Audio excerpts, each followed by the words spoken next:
fondamentaux du design au cœur de notre projet.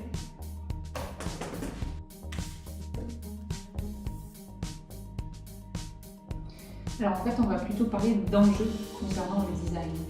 Donc le design est avant tout une démarche de conception et de création qui va employer des outils et des méthodologies pour répondre à des problèmes sociétaux. Et donc on va y répondre sous la forme de scénarios d'usage. Et les enjeux pour le Design et Media Lab sont avant tout sur la question de la recherche-action qui devient recherche-projet.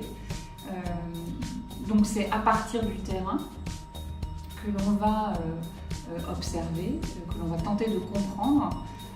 On va ensuite identifier, diagnostiquer et proposer déjà une démarche de travail et ensuite des propositions et des solutions.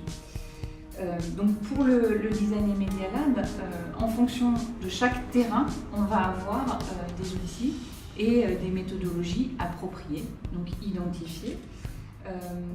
Par ailleurs, le Design et Media Lab fonctionne essentiellement autour d'une expérimentation qui est liée à ce terrain et à la création d'une démarche dédiée à chaque projet. Et en ce qui concerne le transmédia, comment on aborde le concept ?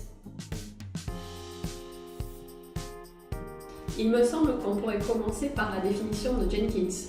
Et donc si on part de la définition de Jenkins, qui était posée dans un contexte hollywoodien assez marqué, on se rend compte que le transmédia, c'est une façon de raconter des histoires en éclatant sur plusieurs plateformes médiatiques, numériques ou non numériques.